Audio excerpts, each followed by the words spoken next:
In today's video, I'm going to teach you how to Shopify automation tools overview using the Flow app.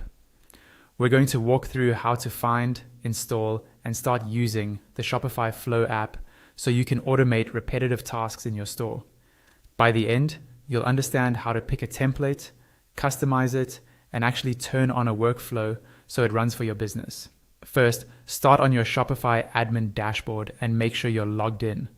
At the very top of the page, you'll see a search bar. Click into that search bar, and from the drop-down that appears, choose the option for apps.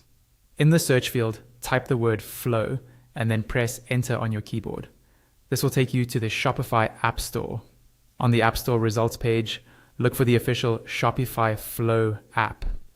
When you find it, click into it, then select the option to install. Follow all of the installation prompts that appear on screen. These might include confirming permissions and agreeing to let the app access parts of your store.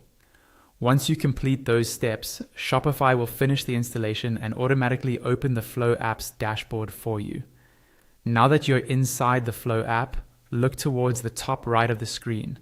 Here, you'll see two main options for getting started.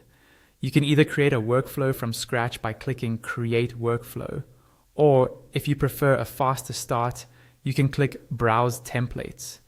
Let's look at the templates first, because they're a great way to understand what's possible. After you click Browse Templates, you'll see a collection of automation templates.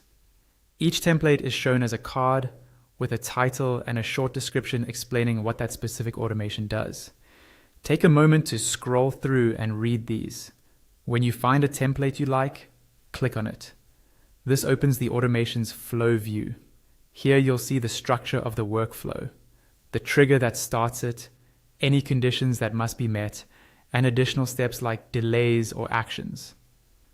This visual layout helps you understand when and how the automation will run. If you're happy with that template and want to use it, look at the top right and click Install. Wait a moment for the editor to reload. Once it's ready, you can customize each step of the automation. Click on any step in the flow, and an editor panel for that step will open on the left side of the screen.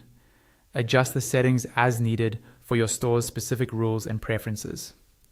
When you're finished making changes, go back to the top right and click Turn on Workflow. A pop-up will appear, warning you that turning on the workflow will activate the automation.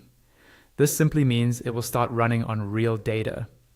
If everything looks good, confirm by clicking Turn on at the bottom right of that pop-up. Your Shopify Flow automation is now active and working in the background for your store.